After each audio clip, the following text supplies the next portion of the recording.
To tonight's city council meeting. We are going to call the regular meeting of December 19th, city council to order. May we have the roll call, please? Councilmember Fish, Here. Councilmember Yu, Here. Mayor Pro Tem Mann, Here. Mayor Sternquist, Here. Councilmember Chavez is absent. Move to excuse Councilmember Chavez, full costs. Second? Okay, the motion has been moved and seconded. We move to item 3, our invocation. We have Father Nick Assisi. Assi. She told me and I blew it. From St. Luke's Catholic Church, and he will provide the invocation this evening. Father Assi was ordained as a priest in 1972 and has been at St. Luke since 2015 as the associate pastor. They offer their services in English only at this time. Welcome, Father. Would you please stand and join us in the invocation? Dear wise and loving Father, first let me say thank you on behalf of all who are gathered here today. Thank you for your many and abundant blessings. Thank you for life itself, for the measures of health we need to fulfill our callings, for sustenance and for friendship. Thank you for the ability to be involved in useful work and for the honor of bearing appropriate responsibilities. Thanks as well for the freedom to embrace you or the freedom to reject you. Thank you for loving us even so from your boundless and gracious nature. In the scriptures, you have said that citizens ought to obey the governing authorities, since you have established those very authorities to promote peace and order and justice. Therefore, I pray for our mayor, for the various levels of city officials, and in particular for this assembled council. I am asking that you graciously grant them wisdom to govern amid the conflicting interests and issues of our times, a sense of the welfare and true needs of our people, a keen thirst for justice and rightness, confidence in what is good and fitting, the ability to work together in harmony even when there is honest disagreement, personal peace in their lives, and joy in their task. I pray for the agenda set before them today. Please give an assurance of what would please you and what would benefit those who live and work in and around our beloved city of Temple City. It is in your most blessed name that I pray. Amen. Amen. Amen. God bless you. God bless you. Thank you, Father. You're welcome. I have to go. Oh, thank you. Thank you. Steve, will you lead us in the Pledge of Allegiance this evening? Sure. I pledge allegiance To the flag of the United States of America and to the republic for which it stands, one nation, under God, indivisible, with liberty and justice for all. Thank you. I didn't see him hot already. That didn't last long, did it? Okay, I'd like to welcome Kathy Burrows. She is here this evening, sitting in for our city manager. And will you be staying up here with us the whole evening? Just until he gets here. So we'll have a change of seats at some point.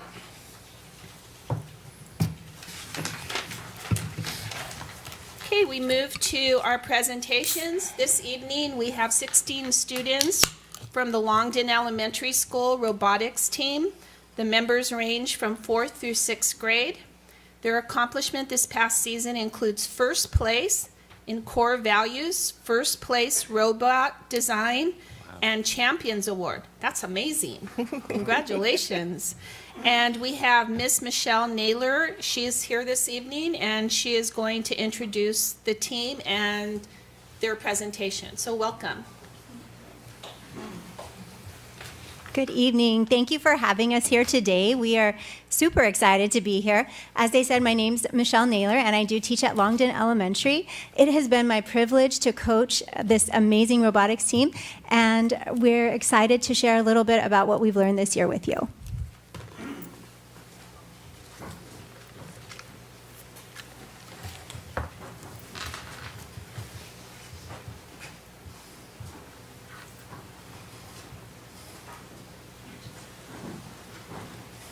Good evening. Thank you for having us at the City Council meeting.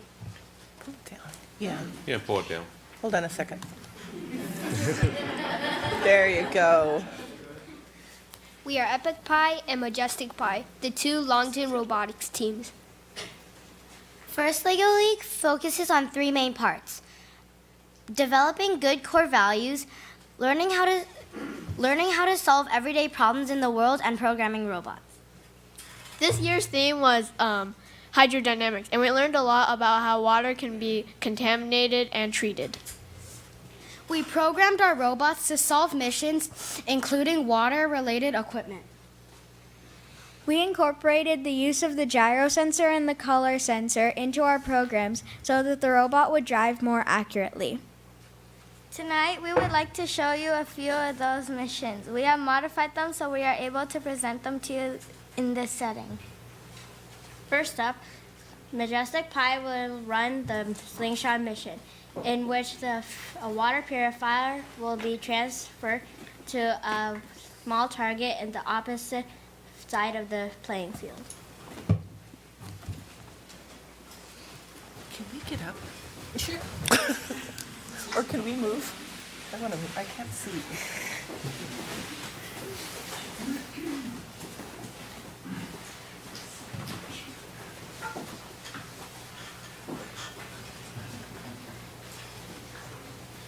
Normally, this robotics mat sits in a wooden frame that has walls around all the outside, but since we can't bring the frame in, we brought pieces of wood to make walls where we need them for today.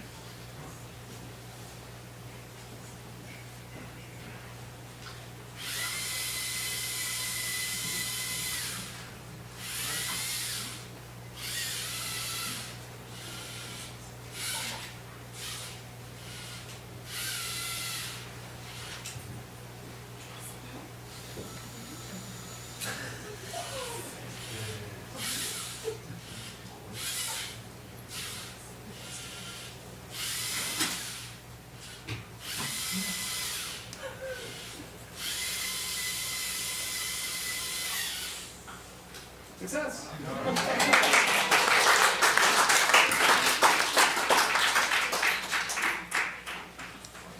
Now Epic Pi will demonstrate a solution that combines the faucet mission and the pipe replacement. To do the faucet mission, the robot turns the knob on the faucet to fill the cup with water. To do the pipe replacement, the robot brings the pipe to the center of the board completely on the ground.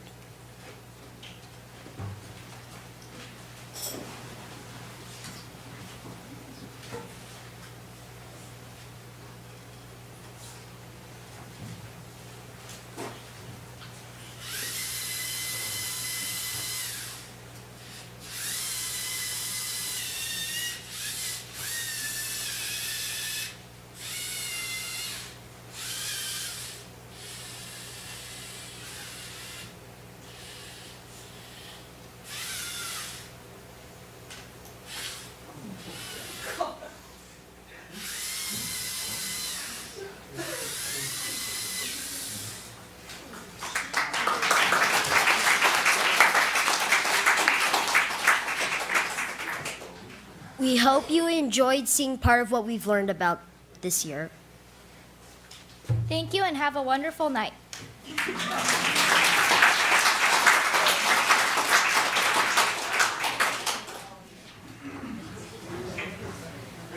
I have to watch yourself pre-programmed? You guys would not like the call it. You guys programmed it? Oh, wow. Very impressive.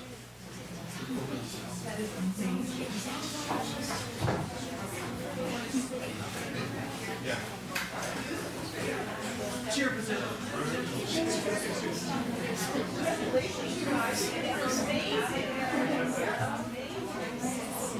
Yep.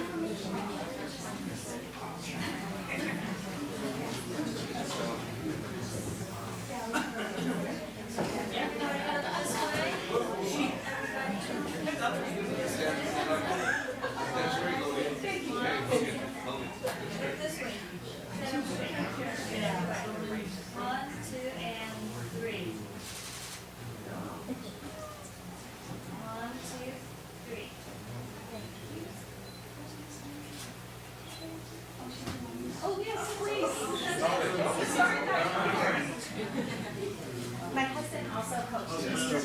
He is an engineer. Yeah. I'm Mr. Naylor.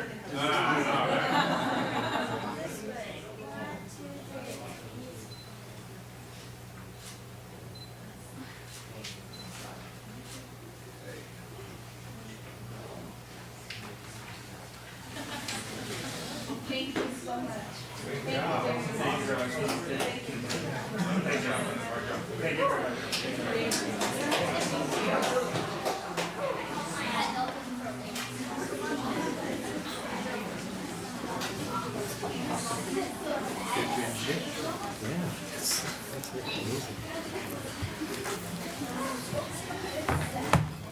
Cute. Can we ask the ages? 4th through 6th grade. 4 through 6. Oh my gosh.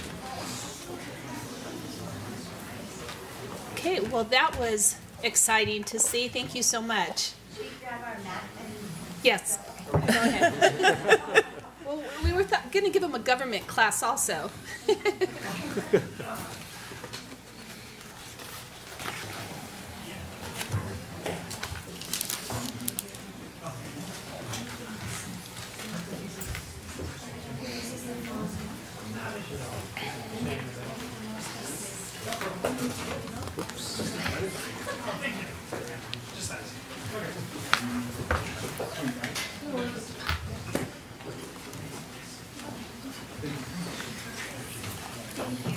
Thank you. Thank you for coming. Great job.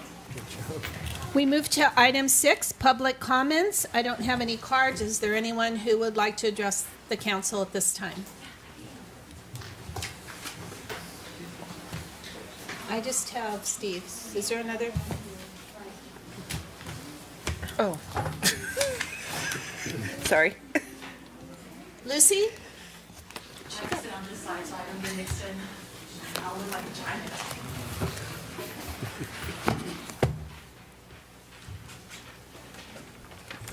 For the first time, I can actually feel tall. Yeah. Good evening, Mayor, City Council, City staff. Today is, this month we still continues blackout with our Neighborhood Watch meeting, but we are starting back up. The third week of January, we'll start with Area 1. But before that, I just wanted to read a few excerpts from the public announcement that went out from our public safety supervisor a few days ago. And this is because during the holiday seasons, as I mentioned last time, there is a rise in crime, especially because a lot of people are doing their holiday shopping. So we just want to make sure people continue to stay vigilant. Most residential burglaries occur when people are not home. Thieves start by knocking on the door, and if someone is there, they move on to the next opportunity. If there is no answer, they go around to the back of the home and smash in the glass or of the rear sliding door. Sometimes they pick the lock, like what happened to our grandpa's house. A lot of the sliding glass doors are kind of old, so we recommend people reinforce the frame and get a better door lock. This allows crews access without setting off an alarm, because most alarms aren't tapped onto the glass. They only pick up sensor motion, or if you break in like a door of some sort. If you do get a knock at the door, it's best to acknowledge it, but don't blindly open, of course. We try to tell the kids to do that as well. Talk through the door instead, and if things feel uncomfortable or suspicious, dial 911 right away. There have been reported cases where residents did not acknowledge knock on the door, which used to be the old trend. You just ignore the calls because they were solicitation calls. Nowadays, you can't do that because they will come around back and they think that you're not home. They'll break in. Obviously, it's best to install proper outdoor lighting and keep the interior well lit at night so that it looks like someone is home. Sometimes I'll even, leave a TV on at night if we're going out or something like that, just to throw them off. Because there is a trend in evening burglaries, and those are scary. You don't want to come face to face with any perpetrators, but, some have happened. I guess, sometimes they result in pretty bad situations for both the homeowner and the burglars. So if you do leave your home at night, look back at it from the outside. Last year, or this year, the Temple Special Assignment Team, as part of the presentation, went around the city, took pictures of a bunch of houses that were dark, and you couldn't even tell there was a house there. So please install motion sensor lights, turn on the porch light, whatever. Just make sure your house is well lit. And make sure your bushes are trimmed so that it doesn't cover the window, because if people can't see, it's a great hiding place for burglars. Lock your doors and windows. There are a lot of entries made through open windows and doors. And know your neighbors. Your best first line of defense are your neighbors who are nosy. Thank you. Thank you, Lucy. Happy holidays. Thank you. Thank you for those great tips. There are more, but I ran out. Thanks. We move to item 7, the consent calendar. Do we have a motion? I'll move to approve the consent calendar. Second. Okay, any objections? So moved. We move to item 8, public hearing, traffic safety review on Danes Drive between Baldwin Avenue and El Monte Avenue. And Brian Arizini is here with us this evening. Good evening, Mayor and council members. This item is brought forth to you tonight because we are required to have a public hearing regarding one of the proposed items, recommendation from TransTech for traffic safety. We received a complaint from a resident regarding speeding and unsafe conditions on Danes Avenue.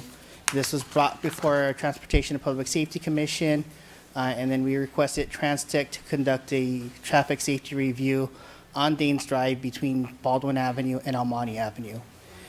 In your packet, you'll see the results of their findings, which include discussion that occurred with our Transportation and Public Safety Commission last month. The commission reviewed the items and made some small modifications, but we'll go through a quick PowerPoint kind of discuss to bring everybody on board with the conditions of the current roadway. Danes Drive is a 35-foot wide street, 1 lane in each direction with no center line. It has a posted speed limit of 30 miles per hour with parking allowed on both sides, and white uncontrolled crosswalk at Nadine Street across Danes in the east leg, which is the crosswalk that is on the east side of the intersection. Nadine Street is a 30-foot wide street, 1 lane in each direction with no center line, with a prima facie speed limit of 25 miles per hour, parking allowed on both sides of the street. Nadine Street and Danes Drive is controlled by a stop sign in the south leg of the intersection, and so that is on Nadine. Gracewood, which is adjacent to the park, is 40 feet wide, 1 lane in each direction with no center line, with a speed limit of 25 miles per hour, parking lot on both sides, and has an assisted living center on the east side of the street. Gracewood and Danes is controlled by an all-way stop and has white marked crosswalks in each leg. So based on the study conducted by TransTech, they provided staff and the commission with some recommendations. One of the recommendations was to review the speed, and based on the speed, they determined that traffic was traveling within the 85th percentile of the posted speed limit. So during their survey, no one was excessively speeding, so the recommendation was to bring more awareness to the posted speed limit by installing 30 pavement legends, and the pavement legends are the numbers that are painted on the asphalt surface of the street. They also propose to install 25 mile per hour speed limit signs on Gracewood, which already has a 25-mile-per-hour limit, it's just not posted, and installing the signs with the pavement legends adjacent to those new signs. Repaint existing red curbs along Danes Drive between Baldwin and El Monte Avenue. And then install, their recommendation was to install 2 feet of red curb on the west side of the driveway at 10166 Danes Drive. The commission felt 2 feet was not long enough, and they proposed to extend the recommendation to 3 feet. In addition, they proposed to install red curb between the driveways at 10166 and 10202 Danes Drive. The intersection of Danes Drive and Nadine is, as we stated, controlled by a stop sign on the south leg. The crosswalk going across Danes Drive is uncontrolled, meaning there's no traffic control functions to allow pedestrians to cross with a signal or stop sign. TransTech's recommendation is to install pedestrian signage both approaching and at the uncontrolled crosswalk at Danes Drive and Nadine Street. Paint the existing uncontrolled crosswalk with white ladder striping outlined with white raised pavement markers or RPMs for nighttime visibility. Install yield here to pedestrian signage with shark teeth yield lines at the uncontrolled crosswalk. And then install ADA compliant ramps and truncated domes where missing. And extend the existing red curbs adjacent to the crosswalk at the intersection. If you want to get a visual of what some of these improvements look like, they were actually installed on Temple City Boulevard. So Temple City Boulevard in Workman does have the shark teeth, the yield to pedestrian here signage, and that's a good indication, as well as the white ladder striping and the raised pavement markers. So it brings the visibility of that crosswalk up tremendously. The intersection at Danes Drive and Gracewood Avenue, their recommendation is to paint existing crosswalks on the north and west side of the intersection, outlined with white ladder striping with white RPMs for night visibility. Install ADA compliant truncated domes and truncated curb ramps and truncated domes were missing for the north and west side crosswalks. Remove existing crosswalk on the east side of the intersection and install a stop bar. Due to the existing catch basin, wheelchair ramps are unable to be installed to meet the ADA requirements. And so part of their recommendation is to remove one of the crosswalks at that intersection. And then to end the recommendations is to install reflective red tape on existing stop signs for nighttime visibility. So before the council tonight, there's 2 items that would need to be conducted.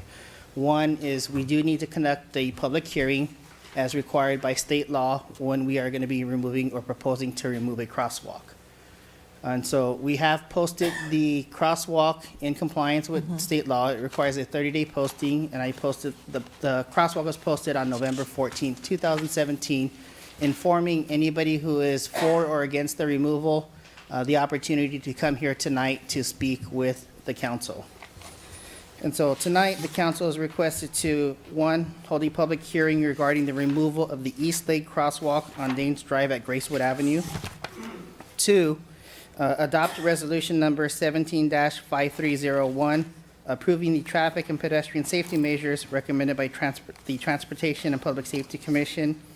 And 3, this item does not have a budget, as it was not a planned study, and it was not any planned improvements for Danes Drive. And so the council will need to approve a budget amendment in the amount of $30,000 to implement the traffic and pedestrian safety measures. And the $30,000 is an estimate provided by TransTech. Thank you, Brian. Okay, are there any council questions? Just one real quick one. Mayor Pro Tem? The stop sign that's being replaced, is that bigger than the existing one?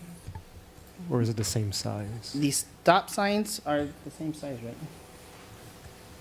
Yeah. Yes? Okay. All the signage will be replaced by the same if it's faded, or it'll just be increased with the high intensity reflectivity, the retroreflective requirement.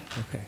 And in terms of the crosswalk that's being removed, so I'm guessing people who currently use that crosswalk, if they needed a ramp, they're using that resident's driveway that's adjacent to it to go up? Correct. They're using the driveway probably to the west of the crosswalk. Okay. All right. Thank you. Councilmember Yu? No, Councilmember Fish? no questions. No, I'm good. Okay, I have no questions. I'm going to open up the public hearing, and we have one, Steve Stafford. Mayor Sternquist, Mayor Pro Tempore Mann, council members, city staff. I don't quite agree with taking the crosswalk on the east side away. You know, I'm sitting here listening to all this and thinking that that may be a requirement because there's actually a convalescent hospital and a retirement center there. And that may be a requirement for that hospital. I don't want to see us make a mistake there and get into some problems with that. Because I go by there all the time, and a lot of people use both of those crosswalks. You know, it's the best thing that's there. I'm glad they're putting red curbs there because they have a lot of illegal parking there too when it's crowded. And I'm glad they're doing the crosswalk at Nadine because they've had people hit there and they come flying through there. And but my biggest question is that sidewalk on the crosswalk on the east side at Gracewood and Danes. I just wonder if that's going to be not in compliance with ADA law, you know, with the hospital right there. Because that's where the patients come out. They come out right there and go across the street. When my dad was there, I used that. Even though there wasn't a ramp there, I still used that crosswalk to take him out. You know, and I know a lot of people use that, and that's my biggest question is it possible to keep that? Thank you. Thank you, Steve. Let's see. Anyone else? Okay, I'm going to close public comment. Any council comment? Yes, Madam Mayor, I'd like to make a quick comment. I think this improvement is long needed. I live right around the corner from the intersection, so I'm very familiar with the intersection here. There's some challenges because of the existence of an existing storm drain. I think the proposed solution is a good way to deal with it. I'm very familiar with the ADA laws. As long as there's a way to get around it, I think we're pretty good. We'll be quite all right. A lot of people use that. I understand that, but putting a crosswalk there and making people walk through a storm drain inlet or having to use a private driveway, I really don't think that would be a very good solution.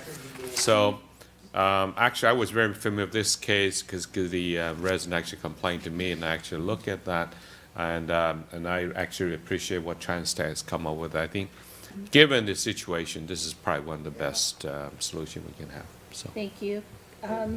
Any other council member? Nope. No. Okay, can we have a council motion, please? I'll make a motion. I'd like to make a motion to hold a public hearing regarding the removal of the east leg crosswalk on Danes Drive at Gracewood Avenue. Also adopt Resolution 175301, approving the traffic and pedestrian safety measures recommended by the Transportation and Public Safety Commission, and approve a budget amendment in the amount of $30,000 to implement the approved traffic and pedestrian safety measures. Second. Okay, it's been moved and seconded. Any objections? May we have a roll call vote, please? Councilmember Yu, Yes. Councilmember Fish, Yes. Mayor Pro Tem Mann, Yes. Mayor Sternquist. Yes.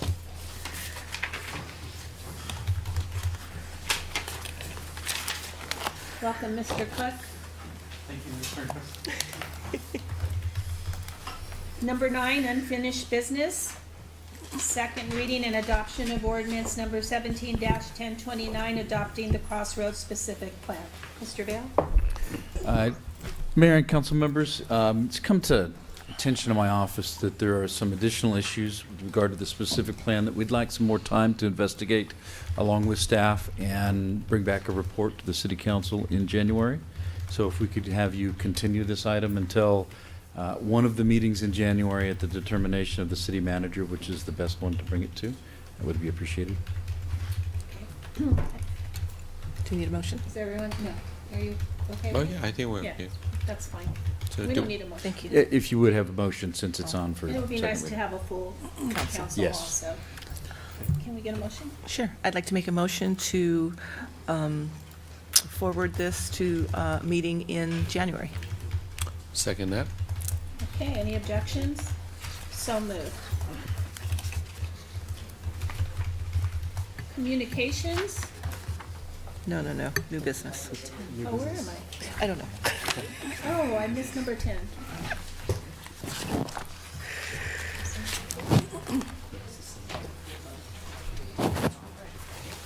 Thank you. We move to item 10, new business, Senate Bill 415, California Voter Participation Rights Act. And I'll have our, it has two people here. Who do I have the pleasure? Assistant City Manager and City Clerk. Good evening, Mayor and City Council. The item before you tonight is in regards to Senate Bill 415, California Voters Participation Rights Act. The Senate bill states that a city must, by January 1st, 2018, adopt a plan to consolidate future elections with statewide elections. Consolidation is statutorily mandated to occur not later than November 8, 2022. The city currently conducts its election on the first Tuesday after the first Monday in March of each odd number years. I'm going to turn the presentation over to Assistant City Attorney Murphy to discuss the legal ramifications of the Senate bill.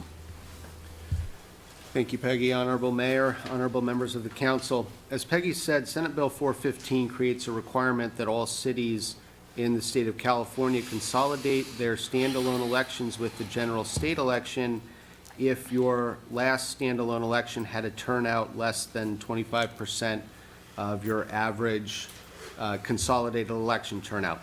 Unfortunately, Temple City does fall below that, so we have to take two actions. Action one, as Peggy said, adopt a plan by the end of this calendar year. And action two, actually consolidate elections with State of California elections by November of 2022. Obviously, we're waiting till the last minute to bring this to you, and you may wonder why, if we forgot about this or had overlooked it. We didn't. In fact, charter cities throughout the state have spent much of the last 18 months trying to figure out whether Senate Bill 415 applied to them. The bill itself was not particularly well written. Its author said that it was quite clear, but charter cities throughout the state believed that it wasn't. It was not until late in the summer that the Attorney General issued a statement saying that, in his opinion, charter cities are covered by the bill. We decided it was prudent to wait to see if anyone was going to challenge the Attorney General's opinion. And the reason for that is your electorate has put into your charter itself that they want a March of odd year election date. So rather than run this to you to try to change that, we wanted to respect the will of the voters who adopted the charter and let this play out as best we could.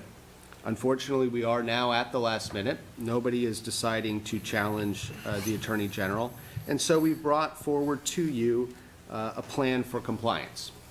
The plan for compliance, because your election date is in your charter, is we are requesting that you adopt a resolution that directs our office and the city clerk's office to bring a charter amendment to you in the spring that will be put on the ballot in the June 2018 general California statewide election, and that charter amendment will change the charter so that we will achieve consolidation not only by 2022 but long before that. Therefore, you'll be in complete compliance with the law. In terms of what the way to change the election date will be, I have to say there are several options, and going into them would be lengthy, and we think that it's best to go into them when we actually do bring that charter amendment to you. And we will make a recommendation from our office as to what we think is most appropriate to comply not only with Senate Bill 415, but also with your current charter and the will of the voters as expressed therein. So we would ask that you do adopt the resolution. That resolution is your plan, so you will meet your first step of compliance, and then we can take it from there and bring something back to you in the spring. With that, I turn it over to Peggy, and I'm happy to answer any questions after she's finished. Thank you very much. Thank you. As noted in the staff report, the city's 2015 election turnout is below the voter turnout threshold as required by Senate Bill 415. Therefore, staff respectfully request City Council discuss Senate Bill 415 and its effect on the city's general municipal elections and formally adopt a plan for compliance with Senate Bill 415 to ensure that the city achieves statutory compliance while allowing staff to monitor any changes to the law prior to election consolidation. And with that, staff and assistant city attorney is available to answer any council questions. Thank you, Peggy and Greg. Do we have any council questions? No. Okay, I'd like to open up public comment. Any public comment? Close public comment? Council comment? No. Council motion? Madam Mayor, I'd like to make a motion to, first of all, receive and file staff's report and also formally adopt a plan for compliance with Senate Bill 415. And I guess adopting resolution number 175293. A second? Second. Okay, we both seconded at the same time, so take your pick. Okay, any objections? Can we have a roll call vote, please? Yes. Councilmember Fish? Yes. Councilmember Yu? Yes. Mayor Pro Tem Mann? Yes. Mayor Sternquist? Yes. Thank you. Move to item 11 now, communications. None? Update from our city manager. I know he has a lot. Good evening, Mayor Sternquist and members of the council. Thank you for indulging me, my tardiness. I was at my son's Christmas performance tonight, so thank you to Kathy and everybody else. Things are moving forward with the library. You had some good meetings in the last few weeks related to the library. The architect is moving forward. Issues of acquisitions and easements and those things are kind of playing their way through, but good progress moving forward with the library. We'll be able to give a more fuller report to the council in probably the next month or two, but good progress moving forward on the library. Thank you to staff over the last few months. We have a little bit of a breather with all of our events, Lights on Temple City, everything that we do over the winter time to make Temple City a wonderful place to work, play, and live. And thank you to Parks and Recreation staff. Very good moving forward with everything that we've been doing. And congratulations to staff. Great work on the general plan and that adoption as well. I appreciate all of their hard work as well. As we go into the new year, I will be out of the office and Tracy will be in charge for a little bit. Wishing you all a happy holidays. Thank you. And a happy new year. Thank you, Brian. We'll see you on the 2nd.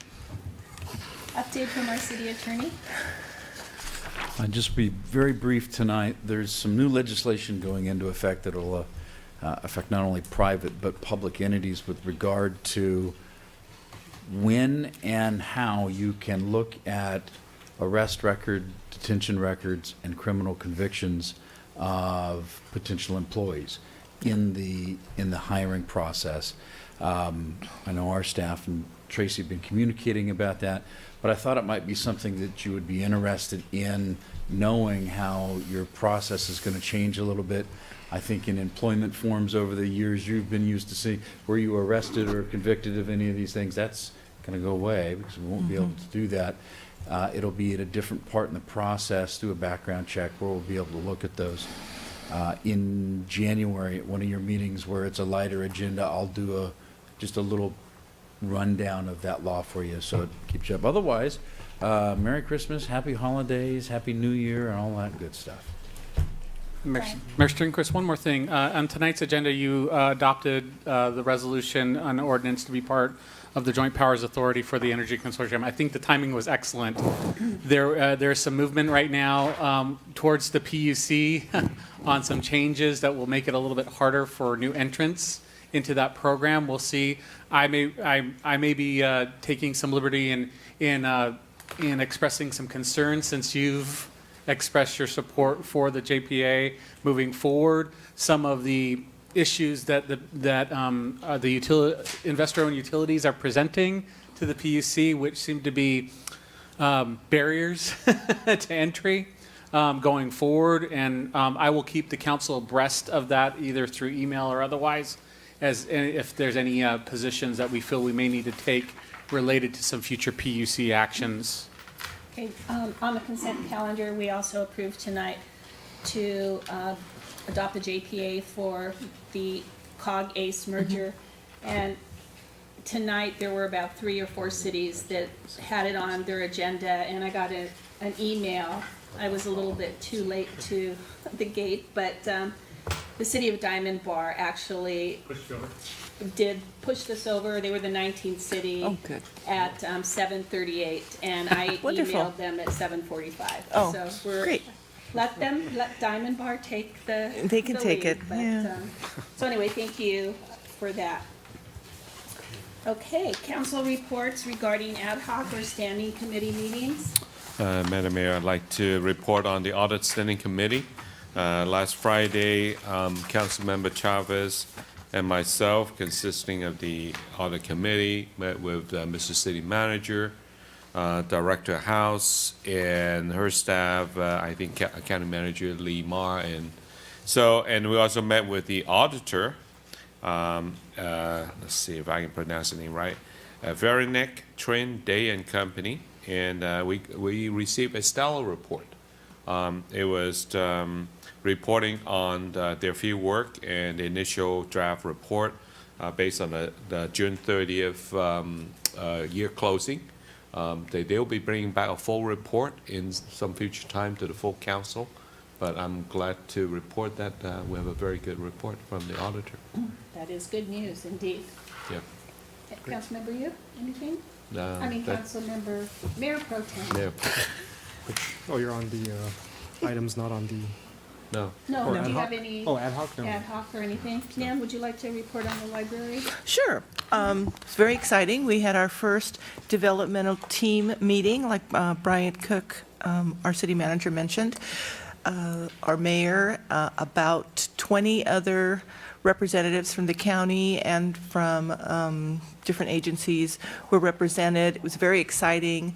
They presented us with 3 different plans for the library, and we got to see how they all work together with all their expertise as far as children librarian, teen librarian, our architect was there, so it was very exciting. I could have sat there all afternoon and listened to all of them change things about the lightings and the computer seating and the windows and it's fascinating, just fascinating. I can guarantee you that there's a lot of enthusiasm in this project, and I'm confident it's going to be state-of-the-art. Again, I'm very excited. It's been a long time coming, so I know there's many more meetings to come, but I'm very excited to be part of it. Great. Thank you. Welcome. Okay, that's it for ad hocs. Yes. Council items separate from the city manager's regular agenda. Councilmember Fish, do you have anything? No, just Kathy, just wanted to thank Kathy for Lights on Temple City. Very nice event. I thought it was very well attended. Snow is always great when we bring snow to Temple City, so again, just wanted to thank you again for that. That's all I have. Okay, Mayor Pro Tem? Yeah, just really quickly, because we were talking about stuff on the consent calendar. I just want to briefly mention that we also approved an agreement with Nichols Consulting to update the pavement management program. We've talked about it quite a bit with the standing committee, and it's been coming on 5 years since our last update, and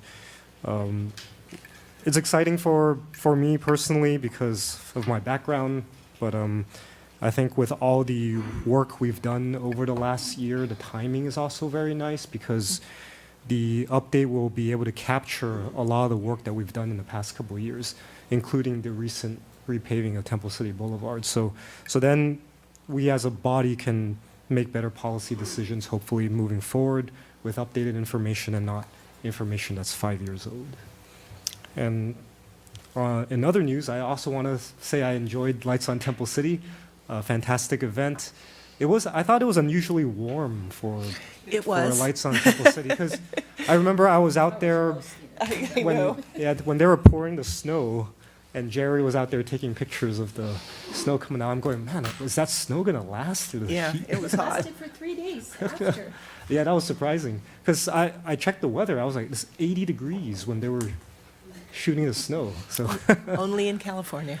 yes, 80 I know. degrees. And I also want to thank Paul and Mary, who I've been in their car in the parade the last 3 years. And they're always there. They're a great couple from Laverne. And I know they used to participate in our classic car show. So it's always great to see them every year. And I want to thank them for being a part of our parade. Okay, Councilmember Yu? I also echoed enjoying lights in Temple City quite a bit, and that also brings me to the time to say wishing everybody have a very Merry Christmas, Happy Holidays. Thank you. Well, I have some exciting news for Jing, who's our head librarian sitting in the back of the room, and for council also. And both of you know how the county operates, and Yes. numerous times have mentioned that to me. But Brian and I had a meeting with Sky Patrick, the head librarian, and the 2 women representatives from the County Public Arts Commission, who came to talk to us about what our vision was for the gateway entrance into the children's library. And when it first started out, I thought, oh, I think they have a vision for what they'd like to do with the money that we raised. But actually, they were just so on board, both the public art commissioners with the gateway samples that we showed them. So much so that they offered to just help us with anything we wanted as far as getting artists on board. So it was a very, very productive meeting, and I think we both came away feeling, the city and the county public arts commission, feeling like this was going to be an amazing entrance to the children's library and just a beautiful piece. So couldn't be more thrilled about that. But I asked them what, in the discussions, what their plan was for about $24,000, which is the 1% that the county gets for doing public art. And they were so thrilled with our piece that they're giving the $24,000 to our library to do programming for the kids, which is amazing. So our library will get $24,000. Wonderful. And, possibly doing an artist series for the teenagers and younger ages. So that was a huge takeaway for us, Brian. I think we were both very thrilled with that and the progress that we're making. So wanted to share that, and I'm sure, Jing, they're gonna get together with you at some point to look at what programs are available. And then, let's see, one other thing. Just want to say that I have been in Temple City a very long time, and I'm hoping that next year we can maybe put some money in the budget for some new decorations on Las Tunas. So if Yes. we could somehow incorporate that into the Las Tunas beautification. Do you mean artwork or? No, not artwork, but if you go to Alhambra or other cities, they have like cute decorations. Like they're up from the flagpoles. I mean, there's just a variety, but we haven't changed them in God knows how long. So like in addition to the lights on the trees. In addition to the lights Well, on the that's tree. exactly what the Las Tunas Standing Committee been working on, so we're planning to bring that back to the council for Okay, so if you could take a look at something for the holidays. And it'll be, actually, the staff, city manager, and the architect that we're working with, there is a menu of different things and for different budgets, so it's city council can pick and choose however much we want to invest. Well, that'll be fun to do. Right. Dan and I love to shop. Maybe we yes, should you do. also do some kind of fundraiser to add to that pot, I don't know. We could do that. Well, I don't know, one fundraiser at a time. Yeah. So. But with that, I want to thank Burke Williams. Their check was deposited us for the public art piece, so thanks again to you. Very much appreciate that. And Athens also delivered a check to the city, so we are on our way. Yes, We're at we about are. $62,000 of commitments, Wow. and That's great. And with that said, I want to tell everyone that you're able to buy a brick for a family member or a memorial brick. They're $150. The forms are online at City Hall. And also we have the t-shirts. I forgot to bring one tonight, Brian. But the t-shirts are actually available too, and they're really cute, and it says build your own story with a big book. And they are available. It's a $50 donation to the Children's Library, and you get to be part of the history of this build, and you get a t-shirt. And we have from small to extra large. So, and you can get those at City Hall too. Other than that, Merry Christmas, Happy Holidays, and we are not yet adjourned because we have item 16, reimbursement of expenses. There are none. And is there additional public comments? Steve, I see you're anxious to get up there. Mayor Sternquist, Mayor Pro Tem Mann, council members and city staff. Mayor Sternquist, you were thinking the same thing I am about getting more Christmas decorations on Las Tunas. And we really need to do that have them up next year. I remember when I grew up here, they had them all down the street and it was so beautiful. And then some of the poles they took down that they hang them on, yet there's still enough there to do about half of what they used to do. And I'd also like to say Merry Christmas and Happy New Year to everybody. Thank you. Thank you. Thank you. Okay. I think that's it. We are adjourned. All right, good job.